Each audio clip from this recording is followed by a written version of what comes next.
Now we go into chapter 38, and we're going to talk about Shiblon here, right? And Shiblon went on a mission to the Zoramites, so he saw what happened there. He was a good and faithful missionary. He's been a good and faithful son.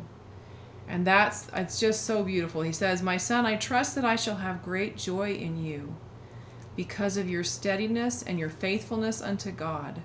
For as you have commenced in your youth to look to the Lord your God, even so I hope that you will continue in keeping his commandments, for blessed is he that endureth to the end." When you have a child that tends to make those good choices, they are a comfort. They really are. And that's not that you don't watch over them. He wouldn't spend this time with him if he wasn't, concerned about one or two things and wanting to encourage his continued goodness. And I think it's important to recognize that. But he also, I think you talked about this one earlier, verse 9, Joseph. Oh, yes. He talks about how there is only one way, and that is through Jesus Christ, right, that our salvation is brought to pass. Mm-hmm. Because if we are not centering our life around him and his purposes and what he wants us to do, then there's not really... Yeah. What's the point? Yeah. And sometimes you have two choices, and you need to make a choice between two things that are like a higher law and a lower law. What will bless the most people if I do this or if I do this? Which one's going to bring the most blessing to the most amount of people? That one would be the higher way, right? Mm-hmm. And so even those little everyday decisions, which one is the greatest blessing to others? And of course, that blesses us, because we need to make sure we're remembering that. But if you want to be thinking of some other names for Jesus Christ, the light of the world, the life of the world, the word of truth, righteousness, those are names of the Savior. You can always interchange words that mean the same thing in the scriptures. And so if you were to take where it says Jesus or Savior or Lord, and interchange light of the world, or if it says light of the world or word of truth, put his name in there, all of a sudden your understanding of who he is, what he wants us to do, how he acts, increases, and how we need to act changes. All right? So then we have one final injunction, which is...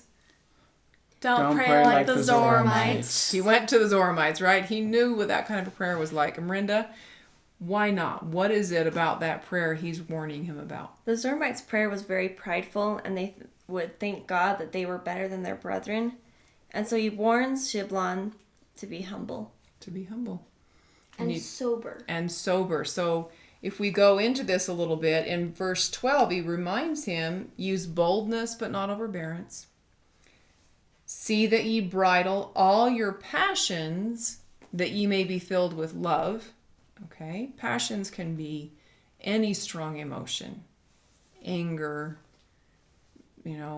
covetousness, lying, any of those kinds of things. Even lustfulness. We often think of lustfulness when we think of passions, but there are a lot of different passions. We must have that in control. A bridle, like a horse wears, if the horse isn't going the way you want it to go, it sits right here.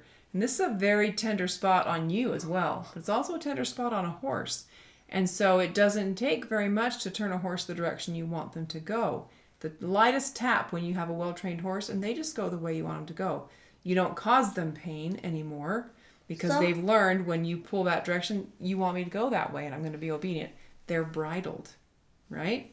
Some horses are so trained that they don't even have to have a bit in their mouth. Right. Even just the halter is enough. And so that training. So we have to train ourselves to bridle our passions. And so that is really, really important. And refrain from idleness. And then he tells him not to pray like the Zoramites, because he says, rather say, forgive my unworthiness and remember my brethren in mercy. Yea, acknowledge your unworthiness before God at all times. We all have things to work on, improve upon. He wants him to remember that. And then his final injunction is, be sober. Now, the interesting thing is, I looked this word up this morning, the word sober, and its definition. And if you go to the Webster's 1828 dictionary, you'll have a definition close to what Joseph Smith's time would have used this as.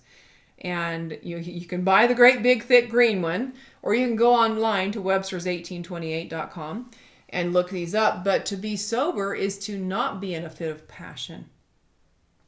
And so you have to recognize that soberness is the opposite of being out of control, being in control of your passions. So sober is like a bridle. There's another place where you could use that same word.